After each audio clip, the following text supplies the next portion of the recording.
बिस्मिल्लाहिर्रहमानिर्रहीम।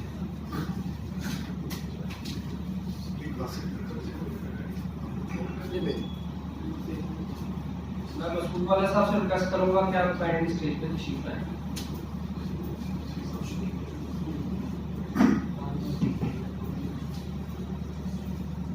बिस्मिल्लाहिर्रहमानिर्रहीम। जैसे कि आपको पता है कि मेरा एक स्टैंडर्ड सेंटेंस होता है कि जब भी दो या दो से ज्यादा लोग मिलकर कोई काम कर रहे होते हैं तो इंसान ने सबसे पहले अल्लाह का शुक्र अदा करना होता है कि उसने हमें मौका दिया कि हम मिल बैठ के कुछ काम कर सकें।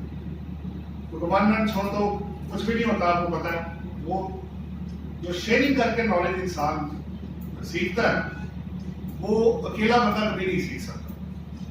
तो अगर मेरे पास थोड़ा सा भी नॉलेज है ना, तो ये लाहौर टैक्स बार के प्लेटफॉर्म की वजह से है।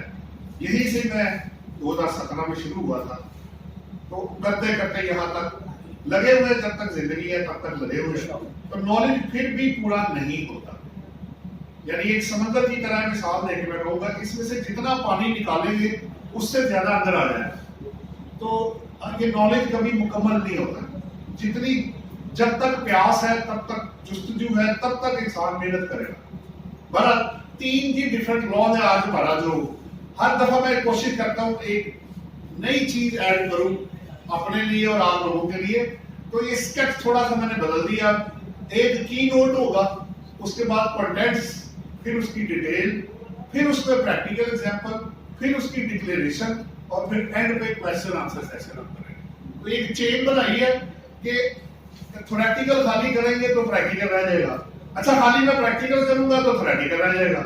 जब तक दोनों नहीं करेंगे ना, तो मैंने जिस फंड से आर्टिकल्स किए थे हमारे प्रिंसिपल्स ने 2 चीजें हमें सिखाई थी कि बेटा जो तुमने यहाँ करना है ना, ऑडिट में, टैक्स में, जो भी करोगे उसको घर जाके किताब में जरूर पढ़ना, उसके बगैर ये नामुकम्मल होगा।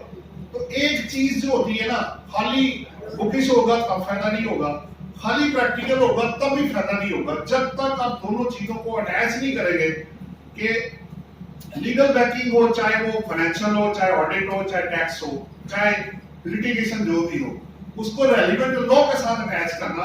बाकी आपने आप जजमेंट्स देते हैं, रेफरेंसेस देते हैं, क्या बोलते हैं वो अपनी जगह पर रहेगा। 3 एरियाज इनकी मेरे पास, इससे पहले पेज पे आना और पीछे, और ये है जी मेन पेज जिसपे सुपर टैक्स है, सीबीटी है and tax on deemed income है। हाँ जी, अब आ गया। ये पिछले वाला भी दिखा दो। YouTube पे पहले भी बताया हुआ 400+ वीडियोस है, आप देख सकते हैं, institute of taxation and finance के नाम पे। उसी तरह का हमारा फेसबुक का ग्रुप भी है और उस पे फिर हमने किताबें भी 2018 से 23 तक की ऑलरेडी अपलोड कर दी हुई है, तो वो फ्री है, वो आप वहां से फायदा उठा सकते हैं। नेक्स्ट पेज पे आओ। ये अब की नोट है जी, सबसे पहले सुपर टैक्स है।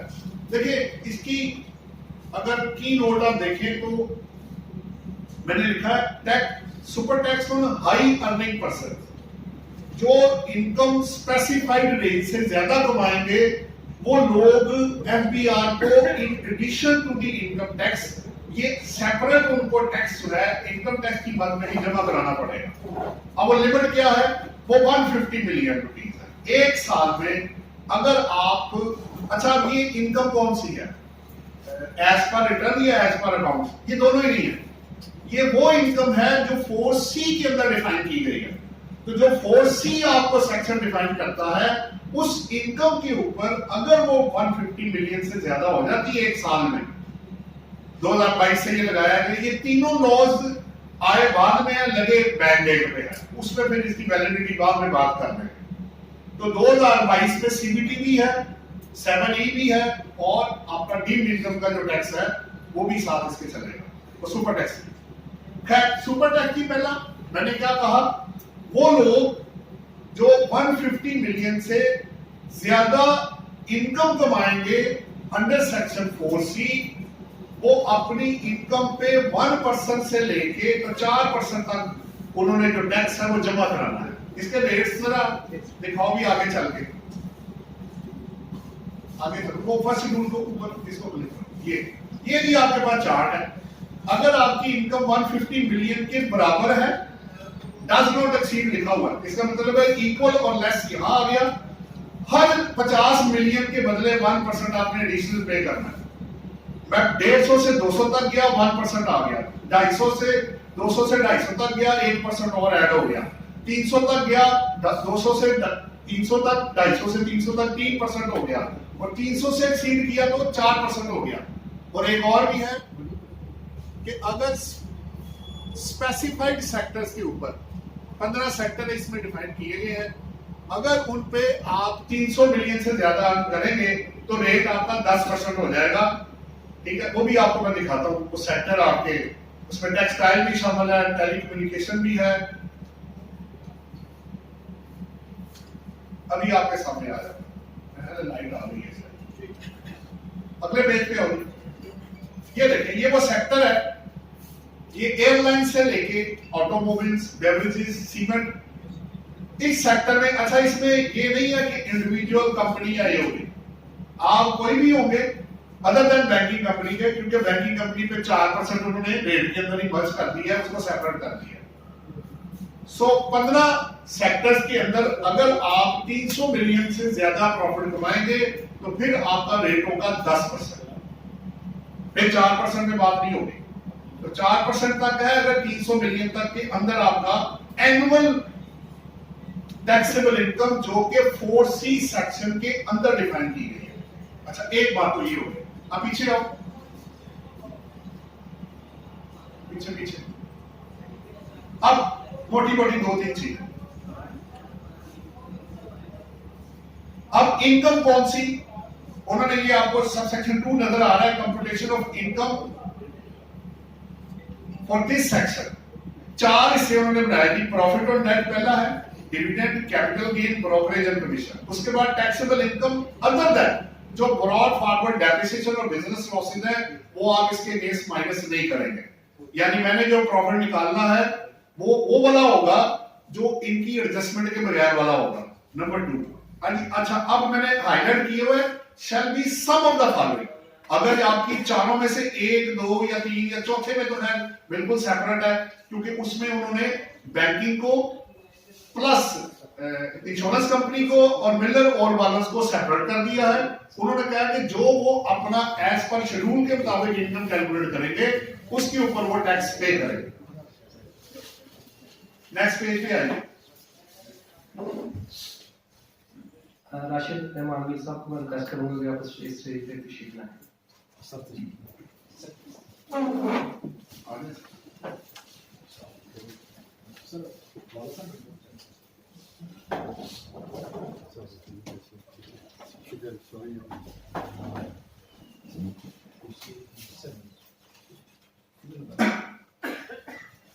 अब नंबर 3 है जी इम्प्यूटेबल इनकम।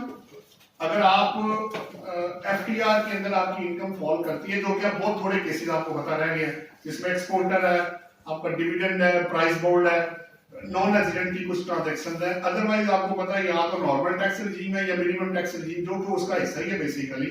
तो सारे केसेस आपके मोस्टली उसमें कमर्शियल इम्पोर्ट भी आपका शिफ्ट हो गया, कॉन्ट्रैक्ट भी शिफ्ट हो गया, सप्लाईज भी आपका शिफ्ट हो गया। तो काफी चीजें उन्होंने समेट के उन्होंने नॉर्मल टैक्स रिजीम के अंदर डाल दी है। अब उनको 2 फायदे होते हैं ना। फाइनल टैक्स रिजीम में तो ऑडिट करने का फायदा कोई नहीं उनको, मिनिमम में ये है कि ये तो आप देंगे प्लस ऑडिट भी हो सकता है। तो अगर इनकम आपकी टैक्स ज्यादा हो गया तो ज्यादा आपसे कलेक्ट किया जा सकता है। ये उनको एक डबल एडवांटेज मिलेगा कि ये अमाउंट तो आप देंगे, प्लस अगर अदरवाइज ज्यादा हुआ, मसलन मैं अगर 10 लाख रुपए टैक्स दे के आया हूं, मेरा कॉन्ट्रैक्ट पे 10 लाख रुपए टैक्स कट गया है जो कि मिनिमम है, लेकिन मेरा प्रॉफिट के ऊपर टैक्स 12 लाख बनता है, तो मुझे 2 लाख रुपए और फिर या तो एडजस्ट करना पड़ेगा या पेमेंट करनी पड़ेगी। तो ये एडवांटेज होता है मिनिमम टैक्स और नॉर्मल टैक्स के अंदर, जो कि एफबीआर को बेनिफिट चला जाता है। जबकि एफटीआर में टैक्स के जो एक फिक्स है वो दे और उसके बाद उससे सवाल नहीं किया जाएगा, अनलेस कि उसकी एफटीआर के अलावा इनकम ना हो। ये भी एक पॉइंट है कि अगर उसके अलावा आपकी कोई इनकम आ गई तो फिर आपको टैक्स लग सकता है। जैसे मेरा लोन मेरा डीम्ड इनकम बन गया, अगर मैंने क्रॉस चेक में नहीं रिसीव किया तो फिर मुझे एफटीआर का टैक्स नहीं होगा, फिर मैं नॉर्मल के अंदर जाकर टैक्स जमा कराऊंगा। सो ये एक बेनिफिट है जो लॉ बनाते वक्त ऑब्वियसली उस साइड को उन्होंने कवर किया है। अच्छा, ये तो हो गया, किसको लगेगा उसकी बात होगी, कब लगेगा 22 और ऑनवर्ड ये चलेगा। अब इसकी कलेक्शन कैसे होगी विद रिटर्न है। रिटर्न के अंदर ही 4C का फॉर्मेट उन्होंने दिया हुआ है, उसमें या आप जिस रेट में आएंगे वो वाली अमाउंट आप डिक्लेयर करेंगे, 1, 2, 3, 4 या 10% वाला, वो जस्ट डिक्लेरेशन है। मैं आपको एक एग्जांपल दिखा देता हूं, आगे चलेंगे, अब एग्जांपल दिखा दें, आगे चलें, आगे ये भी हो गया ये कैलकुलेशन है जी। बेसिकली मैं जो सोर्स है इसका, मैंने एफबीआर का पुराना सर्कुलर निकाला जो 2015 में जब ये आया था, उसी को मैंने अमेंड कर दिया क्योंकि काफी चीजें बदल गई हैं। इसमें 5 हेड ऑफ इनकम आपको नजर आएंगे, 3 कॉलम है, रिसीट, टैक्स डिडक्टेड और income for super tax. Income from property, obviously ये इनकम में से वो 1580 डिडक्शन माइनस करके 1 मिलियन मेरे पास आ गया। एक्सपोर्ट प्रोसीड 400 मिलियन है, मेरा 1% टैक्स कटा, मैंने वर्क बैक किया 29% के हिसाब से। स्मॉल कंपनी होगी तो फिर वो रेट आपको पता चेंज हो जाएगा, 22 या 21 जो भी है वर्क बैक आप कर लेंगे। कैपिटल गेन जो आप करेंगे वही वाला आपका इधर आएगा। प्रॉफिट ऑन डेट है वो 30 मिलियन पूरा आगे चला गया, डिविडेंड भी पूरा वर्क बैक किया तो उधर ही गया। फिर बिजनेस इनकम आ गई, other than FTR income as above, ये मैंने वो वाली इनकम निकाली जो बिजनेस लॉस और debts and loss carry forward की एडजस्टमेंट के बगैर वाली है, ये आपने नोट करना है। ये आपकी रिटर्न वाली या अकाउंटिंग वाली नहीं है, ये मैं पहले आपको बताता चलूं। नेक्स्ट है सर्विसेज, चूंकि वो आगे ऊपर कवर्ड है तो आगे कमेंट लिख दिया इंक्लूडेड इन बिजनेस इनकम, और नीचे सैलरी इनकम कंपनी की तो होती नहीं, कंपनी केस है तो इसमें कोई भी हेड मैंने छोड़ा हुआ नहीं आपका, सैलरी होती नहीं। Property gain, capital gain, other sources, business income सारे कवर करके जब उनको एज पर 4C टोटल किया गया तो वो 364 मिलियन बन गया।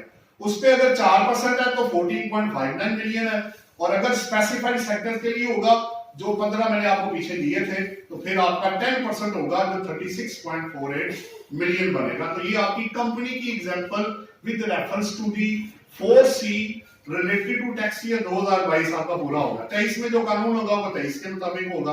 नेक्स्ट पेज पे आएगी, आगे एओपी का भी इसी तरह सारा कुछ किया, फर्क सिर्फ इसमें ये आ गया कि वर्क बैक जो एक्सपोर्ट प्रोसीड से हुआ वो स्टैंडर्ड रेट नहीं लगता, वो आपको पता स्लैब है वो यूज किए हैं, और नीचे जाके और इसकी सैलरी इनकम इसकी भी नहीं है तो थोड़ी सी जो इनकम इसकी वही आपके सामने आ रही है, और टैक्स भी आ गया। इंडिविजुअल का भी दिखा देंगे आगे, ये इंडिविजुअल है, इसमें फर्क ये पड़ गया कि इसमें जो सैलरी इनकम इसमें आ गई है क्योंकि इंडिविजुअल कंपनी और एओपी की तनख्वाह नहीं होती, वो तो बिजनेस इनकम होती है।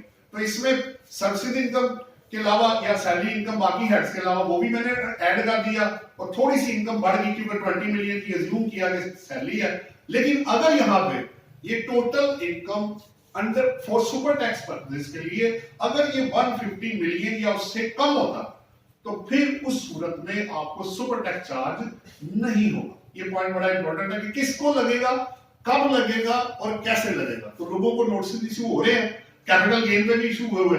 अच्छा, कैपिटल गेन में मैं एक पॉइंट करके ये चीज क्लोज कर दूंगा। मेरे पास एक कैपिटल गेन का नोटिस आ गया, उसमें माशाल्लाह कुछ 274 मिलियन का गेन आया हुआ था, पुरानी लैंड की बेची उन्होंने, तो उन्होंने कहा जी आप हमें आके इसका जो 150 मिलियन से ज्यादा आ गया तो पे करें। मैंने कहा जनाब जब अब आप इसका ना पहले एलिमेंट 3A सेक्शन जाके पढ़े, उसके अंदर उन्होंने 274 मिलियन जो है ना इनकम टैक्स वेल्थ स्टेटमेंट में या इनकम टैक्स रिटर्न में तो वो रिपोर्ट होगा, लेकिन टैक्सेबिलिटी जो उसकी जो टैक्सेबल इनकम है वो जीरो है। कैपिटल गेन मेरा 6 साल बाद आया या 4 साल बाद जो भी लिमिटेशन उस साल में है उसकी अमाउंट मेरी आगे जीरो है। तो आपने मुझसे अमाउंट के ऊपर टैक्स लेना है, ना कि मेरी डिक्लेयर्ड अमाउंट। अगर मैंने डिक्लेयर 274 मिलियन पहले कॉलम में किया तो वो टोटल है, आगे उस पे जो रेट जो टैक्सेबल अमाउंट निकली है वो जीरो है। तो जब वो है ही जीरो तो 150 मिलियन से कम हो गया, इसलिए उन्होंने कहा नहीं जी आप सिर्फ खर्चे माइनस करेंगे, आप टेबल नहीं में नहीं आते। मैंने कहा जनाब कानून को एज ए होल पढ़ा जाता है, आप 37 में सिर्फ सबसेक्शन 2 नहीं पढ़ सकते, आपने 3A भी पढ़ना है, 4 भी है, ऑनवर्ड जितने सारे सेक्शन है सब सेक्शन है सबको मिला के आप पढ़े। जब मिला के आप पढ़ेंगे तो आपको जवाब आएगा कि वो जीरो अमाउंट आगे आ रही है, और जब अमाउंट ही जीरो है तो मैंने 150 के मिलियन के स्लैब के अंदर आना है, तो वो तो आ ही नहीं रहा इस पे। तो डिक्लेयर कर देने से वो टैक्सेबल नहीं हो जाता, आपने कलेक्टिवली पढ़ना। दूसरी बात ये है कि उन्होंने कहा जी इन्होंने इसको अलग से क्यों लिखा हुआ, पीछे वाली इसका जरा इनकम का वो जो पहला था पॉइंट पीछे होगा वो बड़ा अच्छा पॉइंट है, ऊपर आओ ऊपर आओ ऊपर ऊपर ऊपर ऊपर और ये वाला, ये पहला देखिए इसका 2 का जो 1 है इसमें कैपिटल गेन अलग से लिखा हुआ, लेकिन नीचे जाके उसने लिखा हुआ है excluding amount specified in clause 1। तो उन्होंने कहा ये फिर अलग क्यों किया? मैंने कहा इसकी दो वजह है। पहला, कैपिटल गेन इसको नीचे से इसलिए माइनस किया कि दो दफा ऐड ना हो जाए, पहली बात हुई। दूसरी बात ये है, अगर इंटेंशन ये होती कि कैपिटल गेन ग्रॉस लेना है तो फिर यहां पे वो कैपिटल गेन को डिफाइन कर देते कि इस सेक्शन में कैपिटल गेन निकालने का तरीका ये होगा, जबकि ऐसी कोई चीज नहीं आई। तो अच्छा, अब आप मेरी कॉस्ट माइनस कर रहे हैं, ये कहां से किया आपने माइनस? फिर आप 37 क्यों पढ़ते हैं? अब 37 में भी आप चाहते हैं मैं अपनी मतलब की चीज पढ़ूं, बाकी ना पढ़ूं। तो लॉ पे इस पे बड़ी जजमेंट्स आई हुई है कि आप उसको कलेक्टिवली हमेशा लॉ को पढ़ेंगे, उसको एक चीज को पकड़ेंगे तो आप उसका मैनी जो है वो मीनिंग ड्राइव नहीं कर सकते। ये तो एक आपका जी सुपर टैक्स का था। दूसरी बात ये है कि सुपर टैक्स पे जी जो सिंध हाई कोर्ट का है, उसमें उन्होंने ये कहा है कि जो सुपर टैक्स है बेसिकली वो 2022 के ऊपर जो है वो नहीं लगेगा, क्योंकि वो पास्ट एंड क्लोज ट्रांजैक्शन है, उसको नहीं चार्ज हो सकता। हाँ, उन्होंने वो जजमेंट उसके अंदर कोर्ट भी कर दिया है। और बाकी रही बात, जिन्होंने पहले जब जजमेंट आई थी सिंध हाई कोर्ट की, तो उन्होंने पोस्ट डेटेड चेक किए थे आप इनको दे दे और रिटर्न जो है अपनी फाइल कर। लेकिन अब उन्होंने चूंकि बाद में जो दी है, जो क्लियर कट वर्डिक्ट के साथ आई है कि अब आप 22 के ऊपर जो है जो सुपर टैक्स है वो 4C अप्लाई नहीं होता, क्योंकि ये पास्ट एंड क्लोज ट्रांजैक्शन है। मुझे पता ही नहीं था कि मुझे कितनी लायबिलिटी पे करनी है। दिस इज व्हाई कि वो फेवरिंग टू द टैक्स पे वो चला गया। बाकी लाहौर के अंदर पेंडिंग पड़ा हुआ है और कोई कोर्ट अगर करेगा तो वो सामने आ जाएगा। फिलहाल फील्ड के अंदर सिंध हाई कोर्ट की जजमेंट है जो कि ये कहती है कि 22 के ऊपर ये अप्लाई नहीं होगा। हम यही जवाब उनको आगे से दे रहे हैं, लेकिन 2-3 हिस्सों में आपने जाना है। पहला, क्या ये मुझे लगता है? मैंने जवाब दिया मुझे नहीं लगता। Even otherwise Sindh high court ने 22 के लिए इसको फारग कर दिया। ये दो चीजें हम लिख के भेज रहे हैं ताकि आपको पता हो मुकम्मल के अगर लगता है तब वो, अगर नहीं लगता तो दोनों तरह से आप वो जवाब अपना कवर कर, ताकि अगर कल को वो आपकी तरफ डिमांड क्रिएट करें तो आप अपील में जाकर उसको कॉन्टेस्ट बड़े आराम से कर सकते हैं। ये पहला था जी सुपर टैक्स। नेक्स्ट मेरे पास होगा जी आपका 7E डीम्ड इनकम के ऊपर। इसमें भी काफी सेमिनार तो हम कर चुके हैं। यहां रुक गए। पहले जी की नोट सबसे, tax on deemed income from unproductive capital assets of the resident person. अब दो चीजें बड़ी क्लियर उन्होंने कर दी कि ये इसमें वर्ड है रेजिडेंट पर्सन।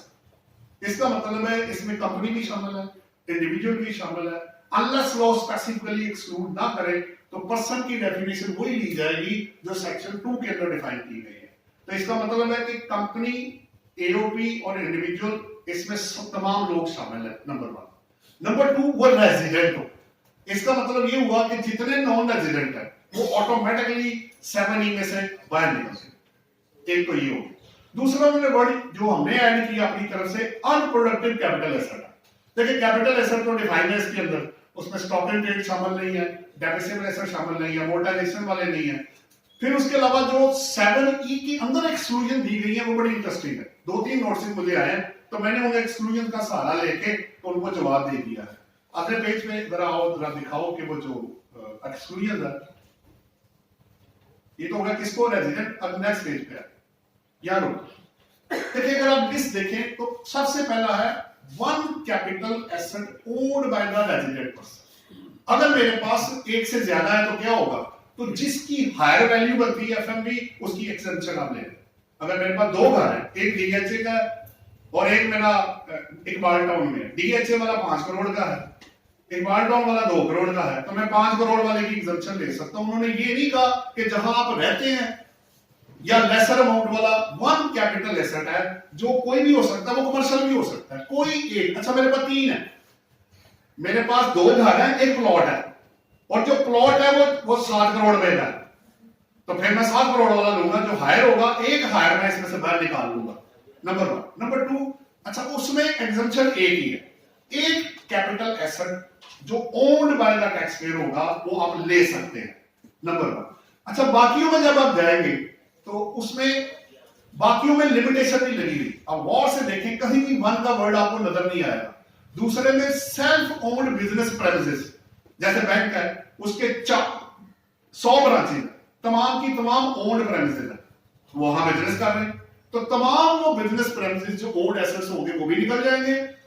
प्लस उसमें जरूरी ये है कि आप क्या हो, आपने एटीएल की लिस्ट में आप 22 में आप आ रहे हो। दो कंडीशन उन्होंने लगाई, एक तो वो बिजनेस ओन हो, बिजनेस कर रहे हो, और प्लस वो एटीएल की लिस्ट में हो।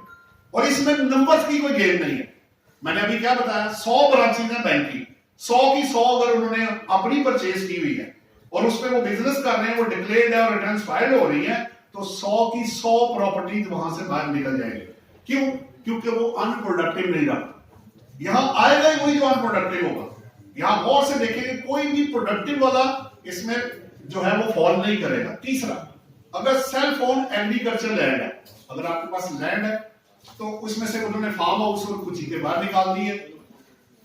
अब क्या है, वर्ड क्या है इसमें यूज हुआ है, where agriculture activities carried out. अच्छा, इनकम कमाना जरूरी नहीं है। मेरे पास एक क्लाइंट है, वो अपने ही जानवरों को फूडर वहां से लेता है और उनको खिलाता है, तो एग्रीकल्चर एक्टिविटी तो आ गई मेरी। या मैं उससे दूसरों को बेचूं या अपने लिए इस्तेमाल करूं, लेकिन वो किसी ना किसी पर्पस के लिए, प्रोडक्टिव पर्पस के लिए इस्तेमाल होना लाजमी है। तीसरा, कैपिटल एसेट, इसमें जी सारे वो जो आपके गवर्नमेंट डिपार्टमेंट्स वाले, पाकिस्तान आर्म फोर्सेस वाले, शहीद, डिपेंडेंट्स, उनके जो भी इनके लिस्ट दी हुई है, उनको जो at the time of retirement आपको पता जो दी जाता है, जिसमें मुफस्सल रोटी होंगे, उनकी एग्जम्पशन। नेक्स्ट है जी, अगर आप प्रॉपर्टी अक्वायर्ड करते हैं, इसकी भी मैंने एग्जम्पशन ली है। वो प्रॉपर्टी जो 2022 में आप अक्वायर करेंगे और 236 के का टैक्स पे कर देंगे, वो भी निकल जाएगी। मैं खुद 2-3 लेटर्स में जवाब दे के आया, और 236 के का साथ चलान जरूर दे दीजिएगा। फिर अगला कैपिटल एसेट है जो first year of the acquisition पे, ये ऊपर वाला था। फिर रेंटल इनकम आपको आ रही, अगर आपने को रेंट आउट की हुई है प्रॉपर्टी, मेरे 4 घर हैं, चारों रेंट में, तो चारों इसमें से बाहर निकल जाएंगे, प्रोवाइडेड कि वो रेंटल इनकम मेरी इनकम टैक्स रिटर्न में डिक्लेयर्ड हुई हो। अच्छा, इसमें एक चीज मैं बस ऐड कर दूंगा, वो ये है, देखिए जरूरी नहीं है कि वहां कोई बंदा लाजमी होगा तो रेंट आउट होगा। रेंटल की डेफिनेशन में ये है, अगर राइट टू यूज, आप मुझसे मेरा घर ले लेते हैं लेकिन आप आते नहीं अंदर, रेंट मुझे पे कर रहे हैं एज पर एग्रीमेंट, तो वो भी इसके अंदर शामिल होगा। ये जरूरी नहीं है कि वो टेनेंट वहां मौजूद हो, वो बिजली के बिल सारे हो, सारा कुछ हो। अगर मेरा एग्रीमेंट हो गया, मैंने घर एक बंदे को दिया, उसने कहा मैं जी आ जाता हूँ 1 जुलाई से, वो दिसंबर तक आया ही नहीं, उसने कहा ठीक है आप रेंट लेते रहे, ये मेरे पास ही रहेगा, मेरा मसला मैंने कब आना है। तो राइट टू यूज भी अगर कोई ले लेता है तो वो भी इसके अंदर शामिल होगा, लेकिन फिर वो आपको रेंटल को अपनी जो इनकम उसकी रिटर्न है उसमें डिक्लेयर करना पड़ेगा। और थर्ड पार्टी से ऑब्वियसली वेरीफाई भी होना चाहिए, तो खुद ही एग्रीमेंट बना के बाद जनरेट कर दीजिएगा, फिर फंस जाएगा बंदा आगे, वो वेरीफाई नहीं होगा। फिर चीजें वैसे भी क्रिएट नहीं करनी चाहिए, उनका कोई सर पैर नहीं होता। और इसके अलावा गवर्नमेंट वाले, प्रोविंशियल और फेडरल गवर्नमेंट की जो एसेट्स है, या अगर डीएनएफई में रजिस्टर्ड है बिल्डर और डेवलपर, तो जो स्टॉक एंड ट्रेड आपको पता, लोग जो सेल परचेज करते हैं बिल्डर और डेवलपर, तो उनके लिए डीएनएफई की रजिस्ट्रेशन लाजमी है। इन सबको निकाल के भी अगर आपके पास कोई एसेट बच गया है और उसकी वैल्यू 1 या 1 से ज्यादा एसेट्स है, तो टोटल 25 बिलियन आपको और मिलेगा। अगर उससे ज्यादा आपके एसेट्स हो जाते हैं तो फिर आपको जो इफेक्टिव रेट है 1% है, 5% लेके 20% लेके तो वो भी 1% ही आएगा। लेकिन ये वैल्यू कौन सी होगी, ये फेयर मार्केट वैल्यू है, ये कॉस्ट नहीं है, ये आपकी डिक्लेयर वैल्यू नहीं उन्होंने लेनी। अच्छा, ये डिक्लेरेशन भी उन्होंने आपसे ही करवानी। अगर इनका वो एग्जांपल दिखाओ जी जो हमने किया, जरा आसानी हो जाएगी। आगे चलो। ये मैंने एग्जांपल खुद ही बनाई थी, वैसे मैंने पहले जो शेयर की हुई है। मैंने एक में रेजिडेंट पर्सन किया और एक में नॉन रेजिडेंट कर दिया। ऊपर मैंने एक प्लॉट रख दिया, एक पाकिस्तान से बाहर 3 एसर रखे, पहले 3 और 2 पाकिस्तान के अंदर रख लिए। नेक्स्ट पेज पे आओ जी। तो आपको पता है नॉन रेजिडेंट के केस में तो लग रहा ही नहीं 7E में, वो तो मैंने निकाल दिया। बी में आओ जी। बी मैंने पकड़ा कि अगर आपके एसेट्स 25 मिलियन से ज्यादा है एक्सक्लूजन के बाद, तो मैंने 2 एसेट पकड़े, एक 70 वाला, एक 40 वाला। पिछले पेज पे आओ, उससे पिछले मैंने आगे ना उसकी फेयर मार्केट वैल्यू खुद लिखी हुई है 30 से 22 में, जो मार्केट में फेच होगी उसकी बात हो रही है। तो मेरी एग्री लैंड जो थी पाकिस्तान में, मैंने अज्यूम की नॉन एग्री लैंड के एक्सक्लूजन में ये नहीं गया। 40 मिलियन मेरी कॉस्ट थी और एफएमबी जो है वो 7 करोड़ है। हाउस डीएच पाकिस्तान का जो एक्सक्लूजन में नहीं गया, 15 मिलियन की मेरी परचेज प्राइस थी और 4 करोड़ रुपए का मेरा एफएमबी आ रही है। आगे चलो जी। तीसरा, दोनों को मैंने जमा किया, 110 मिलियन नहीं उधर ही, उसका 5% लेके 20% लिया, या 110 मिलियन का 1% ले लें तो आपका 11 लाख रुपए इस स्पेसिफिक केस में जो विद द रिटर्न आपको टैक्स जमा कराना है वो आपको पता है कि विद द रिटर्न नहीं है, क्योंकि उसके अंदर आगे फॉर्मेट दिखाओ जी। ये मैंने फीड ये फॉर्मेट आपको दिखाने के लिए है कि इसके अंदर ये जो रिटर्न में जब आप जाएंगे तो डाटा के अंदर आप जाएंगे तो टैक्स चार्जेबल के अंदर आगे जाके ये उन्होंने जो 7E का जो फॉर्मेट है उसमें देखें पहला कॉलम एक कॉस्ट है और साथ ही एफएमवी। ये आपने बतानी है, उन्होंने नहीं उठानी। ये आप अपने प्रॉपर्टी डीलर से, थर्ड पार्टी से, जहां से आप वेरीफाई करेंगे कि ये प्लॉट, ये घर, ये चीज जब मैं इमूवेबल एसेट बेचूंगा तो मार्केट में 30 से 22 के ऊपर मुझे कितने पैसे मिलेंगे, ये वो वाली वैल्यू होगी। ये कॉस्ट नहीं है, ये आज की वैल्यू नहीं है, ये 30/6/2022 की वैल्यू है जो आपने प्रॉपर्टी डीलर से लेना है। क्योंकि देखें एक्सपर्ट दो ही है आपके, या वैल्यूअर है या प्रॉपर्टी डीलर है। ये दो बंदे आपको उसकी रियल वैल्यू बता सकते हैं कि जनाब आपका घर या प्लॉट इतने तक का बिक जाएगा, इससे ज्यादा नहीं मिलेगा। तो वो वैल्यू अगर आपके पास आ जाए तो बड़ा अच्छा हो जाएगा, क्योंकि ये कोई मैजिक तो है नहीं कि तो बंदा वैल्यू निकाल दे, ऐसे नहीं है। ये लोकेशन पे, एरिया पे, कंडीशन पे, उस पे उसकी क्या कहते हैं प्रॉपर्टी की हालत पे, हर चीज को देख के ये बंद है, गली खुली है, चारों तरफ से है, घर कौन कौन से है, इलाका कौन सा है, एरिया कितना है, कंस्ट्रक्शन कितनी है, डबल स्टोरी है, बेसमेंट के साथ है, विदाउट बेसमेंट है, ये सारे फैक्टर्स काउंट होने हैं तब एफएमवी बाहर आएगी। ऐसे नहीं है कि अज्यूम कर लेंगे करेगा हो गया। चले ये तो आपका 7E का हो गया। अच्छा अब नेक्स्ट आ जाओ जो सीबीटी वाला, उसमें भी थोड़ा ओवरव्यू दे दें ताकि मुझे आधा घंटे का था तो मैं कोशिश कर रहा हूं कि ज्यादा टाइम आपके क्वेश्चन आंसर्स के ऊपर दिया जाए। सीबीटी को हाँ जी आगे चलो। की नोट है जी पहला, वो बड़ा जरूरी है, आप देख सकते हैं मैंने दो हिस्से किए हैं इसके। CBT on specified motor vehicles held in Pakistan by any person, a world person, ये मैंने खुद डाला है, आपको मिलेगा नहीं वहां पे क्योंकि उसकी वर्डिंग में कुछ भी लिखा हुआ कि वो किसके लिए होगा। दूसरी बात यह है कि CBT on foreign assets of resident individual, foreign assets में वर्ड है रेजिडेंट इंडिविजुअल। अच्छा अब रेजिडेंट एओपी और कंपनी निकल गई, वर्ड है रेजिडेंट इंडिविजुअल। ये आपने पहला पॉइंट इसका पकड़ना है। सीबीटी में पहली कंडीशन ये है कि फॉरेन एसेट्स के लिए उस बंदे का रेजिडेंट इंडिविजुअल होना लाजमी है। अगर वो नहीं है या एओपी और कंपनी है तो वो वैसे ही वहां से बाहर निकल जाएगा, चाहे वो रेजिडेंट हो या नॉन रेजिडेंट हो। और नॉन रेजिडेंट इंडिविजुअल भी ऑटोमेटिक इसमें से बाहर निकल गया। चलिए यानी किसको नहीं लगेगा वो भी पता होना चाहिए और किसको लगेगा वो भी पता होना जरूरी है। अच्छा गाड़ियों में क्या है, दो पॉइंट्स बड़े इंपॉर्टेंट है। गाड़ियों पे उन्होंने रखा है उनके सीसी है जी 1300 सीसी से ज्यादा टैक्स पेज पे आओगे। आगे चलो आगे चलो और यार रेट दोनों का भी 1% है।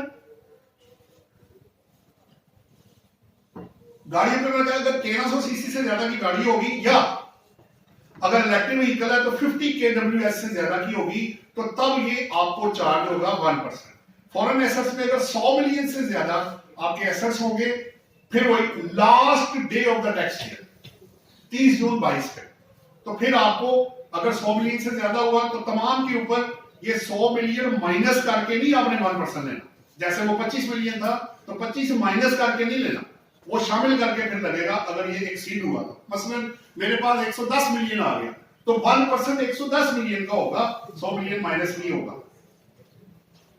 इसके अलावा वो कहते हैं जी फेडरल गवर्नमेंट के पास पावर है थ्रू नोटिफिकेशन किसी भी क्लास ऑफ एसेट या एसेट्स को अंदर ला सकते हैं और उस पर मैक्सिमम जो सीबीटी को लगाएंगे वो 5% होगा, उससे ज्यादा नहीं होगा। अभी वो कुछ नहीं हो रहा है, अभी फिलहाल ये दो चीजें इसके अंदर। अब गाड़ियों में जो इंपॉर्टेंट चीज है वो ये है, गाड़ियों पे ये लगेगा टैक्स ईयर 2023 से और फॉरेन एसेट्स पे लगेगा 2022 से।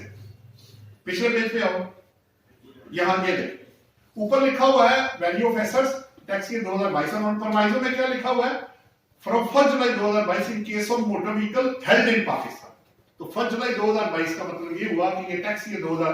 इसी तरह जब इसके फॉर्म में आप जाएंगे ना जो 7 इसका सीबीटी का है जो सेपरेट इन्होंने दिया आपको रिटर्न के अंदर, जब आप जाएंगे तो नीचे उन्होंने अलग से इसका टैब अलग रख दिया, वो आप वहां जाके क्लिक करें तो वो सीबीटी खुल जाएगा। एक चीज मैं आपको बताता चलूं नॉलेज पर्पस के लिए, ये तीनों चाहे तीनों लॉज के अंदर तीनों सेक्शंस के अंदर आपने डिक्लेरेशन तब करनी है जब ये आपको लगता होगा। ये मैं पहले बताता चला। अगर 7E मुझे लगेगा तो तब मैं 7E का फॉर्म फिल करूंगा। अगर मुझे सुपर टैक्स लगता होगा तो तब मैं सुपर टैक्स को फिल करूंगा। और इसी तरह जो आपका जो डीम्ड इनकम है, अगर मुझे वो लगता होगा तो तभी मैं उसको फीड करूंगा, अदरवाइज मुझे उसको फीड करने की जरूरत नहीं है। आप अपनी वर्किंग करके रख ले, बाद में जवाब दे दें उनको जो नोटिस लोगों को आ भी रहे हैं। अच्छा, अब गाड़ियों में एक और इंपॉर्टेंट चीज है भाई, एक तो वो 23 से है, दूसरा ये है अगर आपकी गाड़ी, अब वैल्यू कौन सी लेनी है, दूसरा क्वेश्चन ये है। उन्होंने एक तो आपको बता दिया गाड़ियों का कि आपने जो एक्चुअल प्राइस आपने पे करनी है कस्टम वालों को, अगर इंपोर्ट की है तो कस्टम वैल्यू, परचेज की है तो परचेज प्राइस, और अगर आपने ऑक्शन में ली है तो ऑक्शन प्राइस, और अगर आपको गिफ्ट में आई है तो जाहिर बात है कॉस्ट आपकी जीरो हो जाएगी। जो आप परचेज करेंगे और वो ड्यूटी का टैक्सेस जो कॉस्ट का हिस्सा बनेंगे वो डालेंगे, जो नहीं बनेंगे वो माइनस कर देंगे। अब हर साल आपने 10% माइनस करना है 5 साल तक, और अगर आपके नाम पे 6 साल तक ये गाड़ी स्टैंड कर ले तो आपको 50% के बाद 6 साल जब खत्म हो जाएंगे तो फिर आपको सीवीटी गाड़ियों के ऊपर चार्ज नहीं होगा। पहली बात हुई है। अब आ गए फॉरेन एसेट्स। फॉरेन एसेट्स में लायबिलिटीज उन्होंने लेस नहीं की। फॉरेन एसेट्स में डॉलर्स या फॉरेन करेंसी आपने वही लेनी है जिस वक्त आपने परचेज किया था, लेकिन रेट उसको लगाना है 30 जून 22 का, उसको मल्टी। अच्छा, आप पूछे, अगर आप सोचे ना, तो मैं इसको बना रहा था तो मैंने कहा ये कॉस्ट है, नहीं। क्या ये एफएमवी है, नहीं। तो फिर ये क्या है, ये दोनों के दरमियान में है। एक तीसरी चीज आ गई है, ना ये कॉस्ट है ना ये एफएमवी है। पहले जब बिल आया था तो प्रपोज हुआ था फेयर मार्केट वैल्यू। देखें, आज के डॉलर और आज के रेट में अगर कन्वर्ट करें 5 साल पुरानी प्रॉपर्टी को, तो वैल्यू तो पता नहीं किधर पहुंच जाएगी। तो उन्होंने कहा भाई कॉस्ट लेते हैं तो बहुत अंडरस्टेट हो जाता है, एफएमवी पे जाते हैं तो बहुत हायर हो जाता है। तो दरमियान में, जैसे आपको याद हो तो जब एफबीआर के रेट्स आए थे तो एक परचेज प्राइस है, एक डीसी रेट है, इनके दरमियान में फेयर मार्केट उन्होंने एफबीआर के रेट डाल दिए ताकि दोनों को पूरा करने के लिए। एकदम से ऊपर गए तो लोग परेशान, एकदम से नीचे जाए तो मिलता कुछ नहीं है। तो दरमियान में आगे एक वैल्यू उन्होंने डिसाइड कर दी। तो ना ये कॉस्ट है और ना ये एफएमवी है, ये बेसिकली दरमियान में है। कुछ हिस्सा डॉलर या करेंसी कॉस्ट वाली है और रेट आपका प्रेजेंट वाला 30 से 22 वाला। तो इसको वो वैल्यू ऑफ एसेट आप इस तरह निकालेंगे। वो उन्होंने, मैं फॉर्मेट आपको दिखाऊंगा, ये भी उन्होंने आपसे ही लेना। वो डॉलर और करेंसी एसेट्स की आप डिक्लेयर करेंगे, उसका रेट भी उन्होंने आपसे पूछा हुआ है। जो स्टेट बैंक का प्रिस्क्राइब रेट, आप गूगल में सर्च करके उसका रेट निकाल सकते हैं कि वो रेट 30 से 22 पे क्या होगा। वो आप मल्टीप्लाई करेंगे, आपकी वैल्यू सारी सामने आ जाएगी।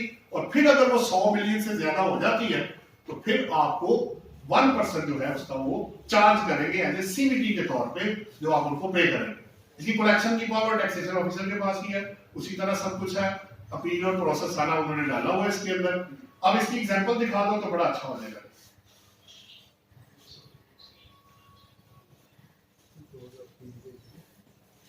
अच्छा, अब बड़ा इंटरेस्टिंग पॉइंट है, जो आपने 7E पे किया उसमें वर्ड था कैपिटल एसेट्स, उसमें मूवेबल एसेट नहीं थे। जब आप सीवीटी के अंदर जाएंगे, यहां वर्ड है foreign assets, total foreign assets. उसके अंदर चाहे वो मूवेबल है, इमूवेबल है, कैश है, बैंक बैलेंस है, थर्ड पार्टी के एसेट्स है, जो कुछ भी है वो सारे आपके ही कंसिडर किए जाएंगे। ये मैंने एक एग्जांपल बनाई थी। पहले 3 में मैंने गाड़ियों की एग्जांपल डाली है, चौथा, पांचवा, छठा मैंने एक लंदन का लिया अपार्टमेंट, एग्री लैंड भी हेल्ड इन कैलिफोर्निया, और अदर फॉरेन एसेट डाल के तो मैंने एक एग्जांपल और आगे एफएमवी खुद ही आपस में डाल के तो मैंने वैल्यू बना ली। केस उसी तरह, नॉन रेजिडेंट पर्सन के लिए क्या होगा और रेजिडेंट पर्सन के लिए क्या होगा। अगले पेज पे आओ। अब गाड़ियों के केस में 23 में आपको पता, मैंने ऊपर लिख दिया है, 22 में तो मुझे नहीं लगना। 23 में अगर आपकी गाड़ी की वैल्यू, मैंने 3 गाड़ियां पिछले पेज पे, पहली गाड़ी है जी मैंने 10 अगस्त 2017 में ली, उसकी कॉस्ट थी 20 लाख रुपए और एफएमवी थी 25 लाख रुपए। अब जिस साल में मैं लूंगा उस साल में आपको 10% नहीं मिलेगा। पहली बात तो ये है कि ये 1000 सीसी या 1300 सीसी से कम है, ये फारग हो गया जनाब, ये निकल गया, जीरो वैल्यू आ गई मेरे पास। दूसरी गाड़ी मेरी 1300 सीसी से ज्यादा है, सितंबर 19 में मैंने लिया, ये बनता है टैक्स ईयर 2020, तो 20 में 10% आपको नहीं मिलेगा, 21 और 22 के अंदर आपको 2 साल का जो है आपको वो 10-10-20% आपको मिल जाएगा। जरा नेक्स्ट पेज पे दिखाओ कितना लिया हमने उसका 30% लेस किया। पीछे आओ, सितंबर 19, अच्छा आप 23 तक गए हो, आगे देखना, क्योंकि 23 तक के लिए कैलकुलेट कर रहे हैं। तो 20 निकल गया, 21, 22 और 23, 30% मैंने उसका माइनस कर दिया।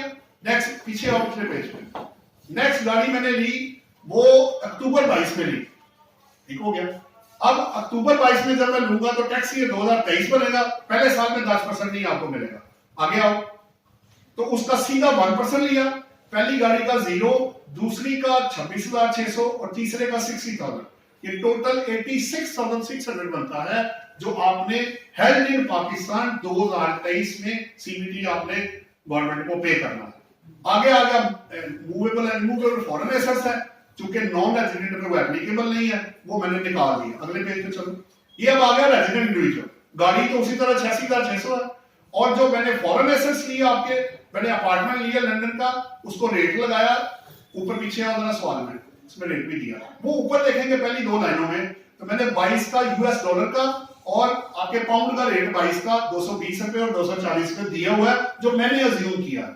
आगे और नहीं, लास्ट पेज पे यहां पर, अब वो मैंने मल्टीप्लाई किया उसको, अपार्टमेंट को, एग्री लैंड को उससे, और बाकी जो अदर फॉरेन एसेट बचे उनको भी 30 से 22 का रेट लगा के, तो 226 मिलियन वैल्यू बनी, जो 100 मिलियन से ज्यादा है। और ये आपका 1% 22,60,000, इसकी फीडिंग दिखाओ, शायद वो रूल्स में होगी, इसमें से निकल जाओ। ये इसका फॉर्मेट है, अगर आप इसको देखना चाहते हैं उसके अंदर रिटर्न में वो दिखाओ, इस पे निकल के रूल्स इसके दिए होंगे, यहां से बाहर निकल के ना, हाँ इसके एंड में जाओगे तो मैंने इसकी फीडिंग भी की हुई है।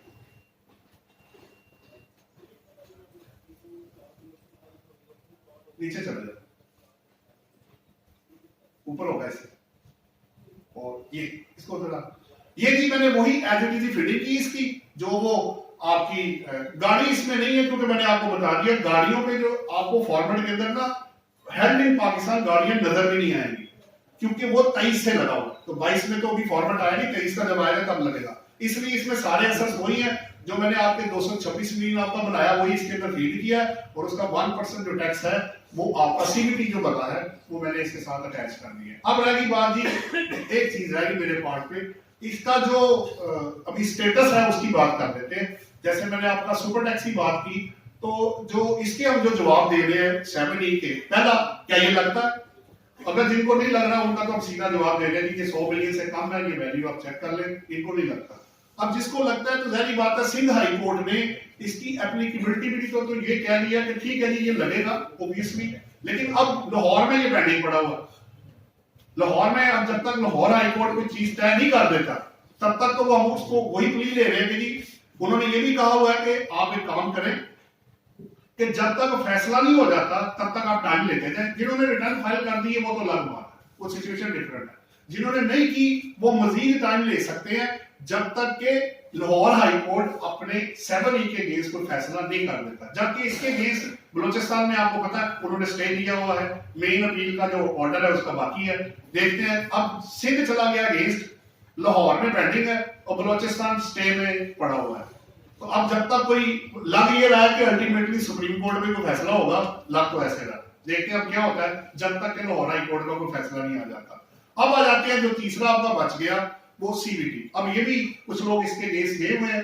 अभी रिसेंटली आपको पता है जो सिंध हाई कोर्ट की जजमेंट आई है, जो लाहौर हाई कोर्ट की सॉरी आई है, सिंध की तो पहले ही आ गई थी। उन्होंने कहा था कि कॉन्स्टिट्यूशनली फेडरल गवर्नमेंट के पास ये पावर है तो इसको लगा सकते हैं। नंबर ऑफ रीजन उन्होंने जिन्होंने फेवर अगेंस्ट सब कुछ करने के बाद हेल्ड ये हुआ कि ये कॉन्स्टिट्यूशनली लग सकता है। लाहौर हाई कोर्ट ने भी इसको सेटल कर दिया है, तो उन्होंने कहा ये लग सकता है। लेकिन अब दो चीजों का जवाब अभी तक नहीं आया। नंबर 1, क्या ये पास्ट एंड क्लोज ट्रांजैक्शंस को लग सकता है? ये पॉइंट अभी तक रेज इन जजमेंट्स में नहीं हुआ। 22 में ये लग सकता है कि नहीं?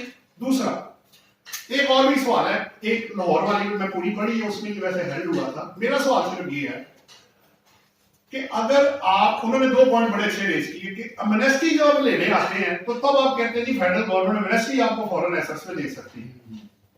जब आप लेवी की बात आती है तो आप कहते हैं जी पावर नहीं आपके पास है। मैंने कहा वो तो ठीक है, मुझे समझ आती है ये बात। सवाल अब ये है कि अगर आप फॉरेन सोर्स इनकम पे टैक्स लगा के बाद में टैक्स क्रेडिट दे सकते हैं, तो फिर उससे जो एसेट क्रिएट होगा उसके ऊपर अगर मैं बाहर टैक्स देता हूं तो उसमें 2 दफा टैक्स कैसे होगा? ये भी एक सवाल मेरा है। अगर फॉरेन सोर्स इनकम पे लॉ और double taxation tax credit allow करते हैं, जैसे ये भी है कि वो जबानी बात हो रही है, मसलन मेरी रेंटल इनकम बाहर से आएगी, मैं वहां पे 5 लाख रुपए टैक्स दे आया, पाकिस्तान में रेजिडेंट हूं, फॉरेन सोर्स इनकम है, रेंटल इनकम मैंने पाकिस्तान में डिक्लेयर की, पैसे भी आ गए, आए या नहीं आए मैंने डिक्लेयर कर दिया, मेरा सोर्स है जी। उन्होंने कहा ठीक है जी, आपने वहां 5 लाख दिया, पाकिस्तान का टैक्स निकाले आप कितना बनता है, मैंने कहा यहाँ 4 लाख बनता है, तो मुझे टैक्स मजीद नहीं देना। अब उल्टा कर देता हूँ, वहां मैं 4 लाख दे के आया, पाकिस्तान में 5 लाख हो गया, अब मुझे 1 लाख मजीद देना पड़ जाएगा, लेकिन एक इनकम पे एक ही दफा टैक्स लग रहा है। अब अगर इनकम पे एक दफा टैक्स लग रहा है तो उससे जो एसेट क्रिएट हो रहा है, चाहे वो बाहर से क्रिएट हुआ या इस इनकम से हुआ, उसमें 2 दफा कैसे टैक्स लग रहा है, ये काइंडली क्लियरेंस किस साल से होना है? देखें, अगर 4C को, अगर सुपर टैक्स को ये कहा कि ये पास एंड क्लोज ट्रांजैक्शन है, तो क्या CBT और 7E pass and close transaction नहीं? क्या ये 30 जून 22 के एसेट्स नहीं है? क्या तो ये तो वो नहीं जो मैं ड्यूरिंग द ईयर ले चुका हूं, जिसकी इंडस्ट्री भी लोग डिक्लेयर कर चुके काफी जगहों पे, तो इसको पास एंड क्लोज ट्रांजैक्शन क्यों नहीं कंसीडर किया जा रहा, जबकि आप सिर्फ एक चीज को करी जा रहे हैं? बहरहाल ये आपको पता, जब क्रॉस क्वेश्चन होते हैं तो उनकी भी बात सुननी पड़ती। देखिए, मैं लगने के अगेंस्ट नहीं, ये तीनों लॉज इनकी वैलिडिटी है, मुझे समझ आती है, ये लगना चाहिए, बट इनकी तरीकेकार पे मुझे एतराज है। एक टैक्सी है, इसका सही डिफाइन कर दें, और दूसरा इसको करने का जो तरीका है ना, वो सही तरह आप लोगों को एतमाद में लेके कर लें। देखिए, आज अगर आपने लोगों को एतमाद में लिया होता, चाहे चैम्बर थे, चाहे टैक्स पेयर था, चाहे बार्स थे, तो ये फिर कोर्ट में क्यों तीनों पड़े हुए, ये पेंडिंग क्यों है? उसमें इसके से साफ नजर आता है कि आपने लोगों से कंसल्टेशन नहीं की है। तो काइंडली आप कंसल्टेशन कर लेते, तरीका रिवाइज कर लेते, तो आज आप पैसे नहीं इकट्ठे कर रहे होते। पैसे जरूर इकट्ठे करें, आपके मुल्क को कब तक आप मार्कअप और हेड में चलाएंगे, पैसा तो जरूर चाहिए, लेकिन इसका यह मतलब नहीं है कि एक बंदे को पता ही कुछ नहीं और साल बाद आप कहें तुम्हें करोड़ में एक और देना है, वो एकदम से 1 करोड़ में कहां से देगा भाई? आपको मुश्किल हो जाएगा उसके लिए। सो काइंडली रिक्वेस्ट ये है कि इनको तरीकाकार डिफाइन कर ले। मैं किसी के अगेंस्ट नहीं हूं, ना किसी की फेवर में हूं, जो चीज सही है उसको मान ले, और जो जिस एक्शन का गलत है उसको to that extent of criticise कर ले। ये मैंने कोशिश की आपको तीनों एग्जांपल बना के इसकी दूं, तो बाकी अगर आपका कोई क्वेश्चन हो तो मैं उसके लिए हाजिर हूं।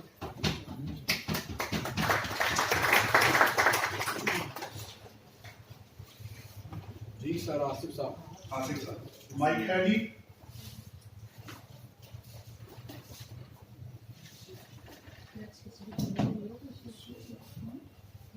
सरदार साहब, अभी ये कहा कि जो फेयर मार्केट वैल्यू है वो एरियाज के मुताबिक होगी, लोकेशंस के मुताबिक होगी।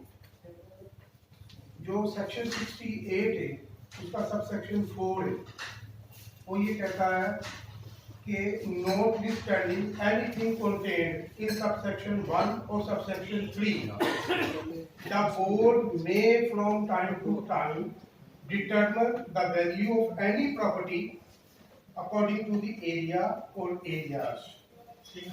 करें आप। अब आगे सबसेक्शन 5 जो है वो ये कहता है कि where there is value is not notified by the board, the value shall be taken as notified by the district officer or revenue authorized। Subsection 6 जो है वो आगे ये कहता है कि अगर आपने 111 के लिए एडिशन करना है तो वो एडिशन जो है फेयर मार्केट वैल्यू का shall not be less than subsection 4 and subsection 5, meaning thereby, according to my opinion, after reading of the said section, I concluded the value, fair market value, is the value which is notified by the board from time to time according to the different situations of the locations of the properties। Second question जो अभी जो किया गया है कि क्या ये जो पास्ट एंड क्लोज ट्रांजैक्शन होता है, क्या इसको नहीं हमें देखना चाहिए कि एक बंदे की 2022 के एसेट्स थे, उसको भी आप टैक्स कर रहे हैं, आप जाके अब 2022 में आपने उसकी प्रोविजन ऐड कर दी है। तो इसमें सुप्रीम कोर्ट ऑफ पाकिस्तान की काउंटलेस जजमेंट्स है कि जब भी लेजिस्लेटर जो है वो कोई प्रोविजन ऐड करता है लॉ में, तो ये देखना है कि क्या वो ये इसको रिट्रोस्पेक्टिवली अप्लाई करवा रहा है। अगर वो उसको रिट्रोस्पेक्टिवली अप्लाई करा देता है, जैसे tax on deemed income 7E में 2022 में उसने कह दिया है, तो मीनिंग देयर बाय यहाँ सुप्रीम कोर्ट कहती है कि यहाँ वो रिट्रोस्पेक्टिवली अप्लाई होगा। अगर जिस सेक्शन में वो प्रोविजन ऐड की गई है, section is silent, it does not say anything about it, तो फिर होगा क्या? सुप्रीम कोर्ट कहती है कि वो प्रोस्पेक्टिवली अप्लाई होगा, क्योंकि उसके जो वेस्टेड राइट्स हैं वो डिस्टर्ब हो रहे हैं, उसके पास्ट एंड क्लोज ट्रांजैक्शन जो हैं वो डिस्टर्ब हो रहे हैं। अब जो थर्ड जो मेरी अपनी जो ओपिनियन आ रही है, जो जहन में जो मेरी रीडिंग है, क्या ये कॉन्स्टिट्यूशनल है या अनकॉन्स्टिट्यूशनल है tax on deemed income 7E? So after reading of Article 142B, this power has been transferred to the princes after the 18th Amendment, which was made by the Parliament. Now, it is a very important question. Section 47, entry 47 of the 4th schedule of the Constitution says, tax always be levied on the income. Taxes always levied on the income. And 352 says taxes in lieu of capacity to earn.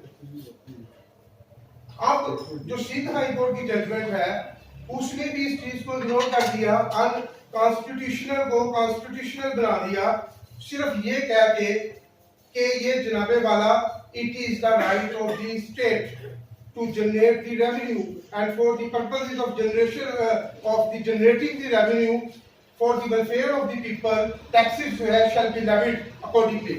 Now the very important question,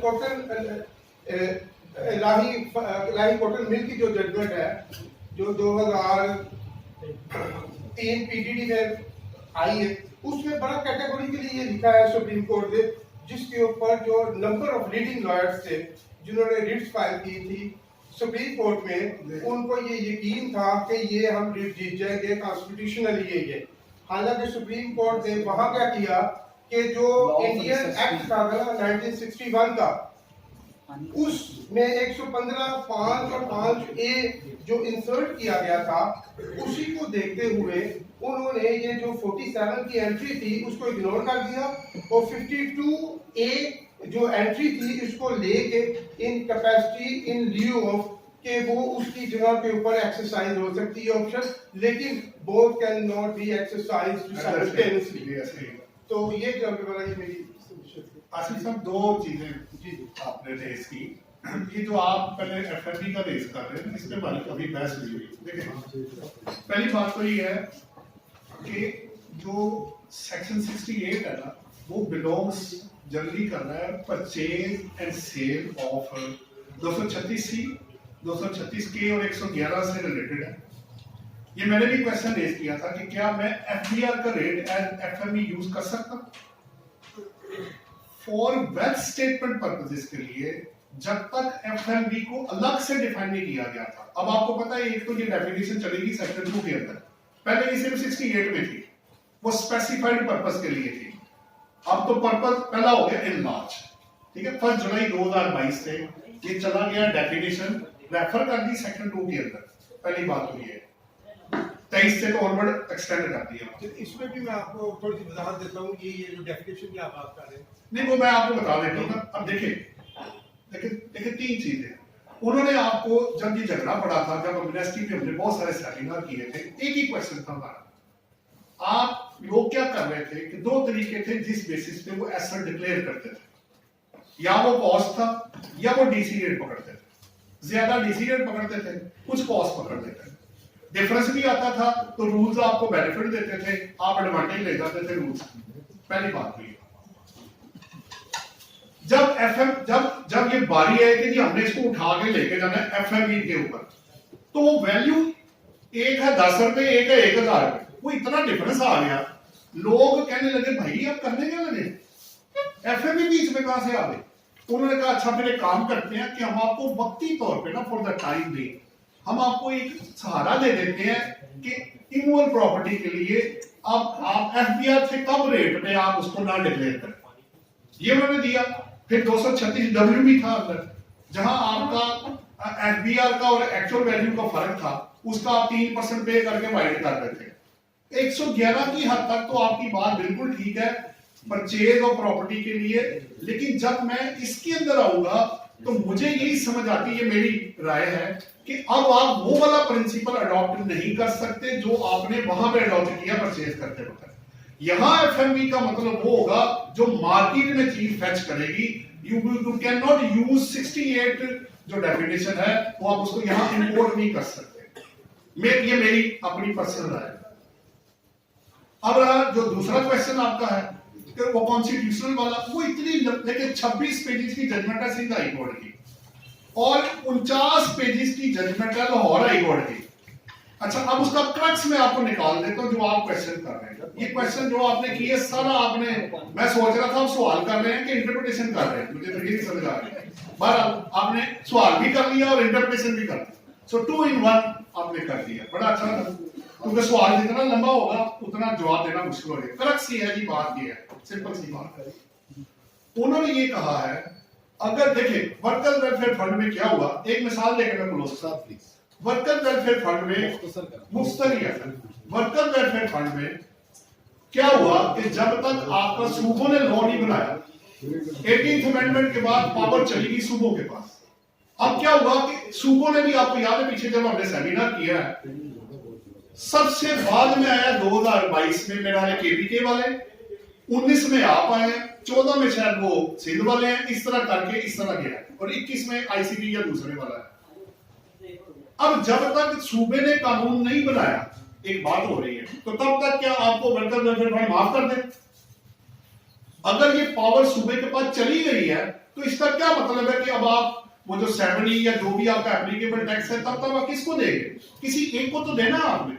तो kindly इस चीज को भी realise करें। उन्होंने बड़ी detail में judgement दी है, आप जरूर पढ़िएगा, सिंध हाई कोर्ट की भी, लाहौर हाई कोर्ट की। उन्होंने काफी चीजों की उन्होंने जवाब अंदर दिए हैं जो कि ये साबित करते हैं कि भाई पावर डेलीगेट कर देने से पावर खत्म नहीं हो जाती। जब तक कि वो उसको एक्सरसाइज नहीं करेगा तब तक वो यही करेगा। अभी आपने खुद ये मिर्जा साहब ने अभी जो जजमेंट पढ़ी है, इसमें क्या हैंडल हुआ कि आपने जब तक उन्होंने अपना कानून नहीं बनाया तब तक फेडरल को देना है, उसके बाद 19 से ऑनवर्ड जो टैक्स ये बीच बनेगा आपने सूबों को देना। सीधी सी बात है। मेरा ख्याल है जी और कोई क्वेश्चन तो नहीं है, बाकी सब बाद में कर लेंगे। एक ले लेते हैं। एक छोटा सा क्वेश्चन है, एक छोटा सा वीरसा को सीधे सर मुझे बताइए, सीबीटी जो है, ये सीबीटी जो फॉरेन एसेट्स के ऊपर देना दे रहे हैं लोग, तो क्या फॉरेन लायबिलिटीज को उसमें डिडक्ट कर सकते हैं कि नहीं कर सकते? नहीं सर, नहीं है ना उसमें। ये जो जजमेंट आप पढ़ेंगे ना इसकी लाहौर हाई कोर्ट की, हमारा ये ऑब्जेक्शन भी था, किसी ने पॉइंट रेज भी किया। इसमें वर्ड है फॉरेन एसेट्स है, ठीक है, इसमें लायबिलिटी का जिक्र नहीं है। और जजमेंट ने कह भी दिया कि इसमें लायबिलिटी आप लेस नहीं करेंगे, जो कहा गया है वो उसी तरह करना पड़ेगा। इसलिए एज सच, और आपको फॉर्म के अंदर भी आप देखेंगे यहाँ कोई लायबिलिटी आपको नहीं नजर आएगी। इनका एक क्वेश्चन ले लें, बस एक ले लें। सर अगर प्रॉपर्टी जो है वो 5 मिलियन से ज्यादा है तो आपने उसकी जो पेमेंट है वो बैंक टू बैंक जो है वो ट्रांसफर करते हैं। हाँ जी, हाँ 75A की बात करते हैं आप। तो सर इस केस के अंदर जो है वो हमें ये देखना पड़ेगा कि अगर मैं जो है प्रॉपर्टी को सेल कर रहा हूँ तो उसकी पेमेंट मैंने वो उसको चेक दे दिया है और चेक में वो कैश करवा दिया है, तो क्या ये वो रिक्वायरमेंट पूरी होगी या बैंक भी ट्रांसफर करेंगे? देखिए क्रॉस चेक तभी बनता है जब अकाउंट से अकाउंट में, अगर आप बेलर चेक को अपने अकाउंट में जमा करा देना वो भी क्रॉस बन जाता है। क्योंकि अकाउंट से अकाउंट में जाना जरूरी है। नहीं सर, उन्होंने कैश ले ली ना, नहीं वो नहीं आएगा, वो तो फिर क्रॉस चेक है ही नहीं ना। देखिए जब आप क्रॉस चेक किसी को देते हैं ना, वो काउंटर पे जाकर पैसे नहीं ले सकता, पैसे आपको मिलने ही नहीं है। फिर इसका मतलब है आपने दिया ही बेरर चेक था, तभी उसने कैश निकाला है। तो ये तो आपने अपने अगेंस्ट खुद ही एक जजमेंट खुद ही पास कर ली है। जी ठीक है सर, दूसरी बात ये है कि अगर हमने ये मतलब डिफॉल्ट जो हो गया है, तो इस केस के अंदर क्या इम्प्लीकेशन होगी आपको?